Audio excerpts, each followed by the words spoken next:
Bayangkan seorang ulama yang tidak hanya menyebarkan agama Islam, tetapi juga menaklukkan kerajaan dan mendirikan kesultanan baru. Inilah kisah Syarif Hidayatullah, sang Sunan Gunung Jati, yang memimpin penaklukan Banten dan menyebarkan dakwah hingga keluar Jawa. Bagaimana beliau melakukannya? Simak kisah lengkapnya dalam episode ini. Pertama, latar belakang penaklukan Banten. Pada awal abad ke-16, wilayah Banten masih berada di bawah kekuasaan kerajaan Sunda yang beragama Hindu.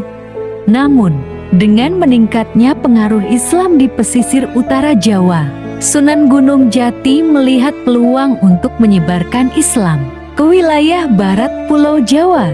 Kedua strategi dakwah dan penaklukan.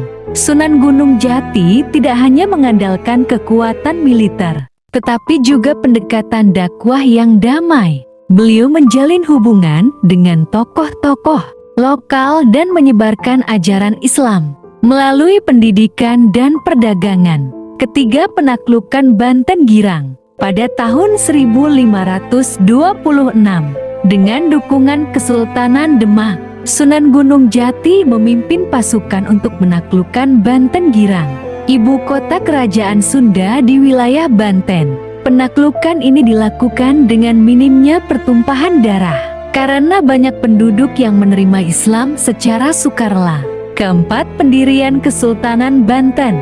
Setelah penaklukan, Sunan Gunung Jati mendirikan Kesultanan Banten dan mengangkat putranya, Maulana Hasanuddin, sebagai sultan pertama.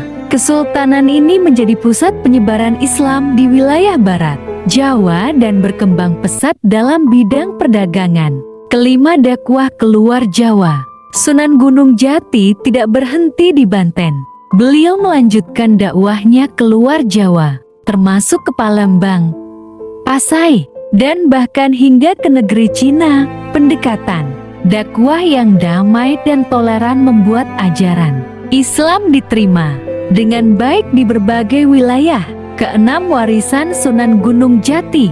Sunan Gunung Jati meninggalkan warisan besar dalam penyebaran Islam di Nusantara. Kesultanan Banten menjadi salah satu pusat kekuatan Islam di Indonesia, dan pendekatan dakwah beliau menjadi contoh bagi para ulama dan dai di masa mendatang. Demikianlah kisah penaklukan Banten dan perjalanan dakwah Sunan Gunung Jati keluar Jawa.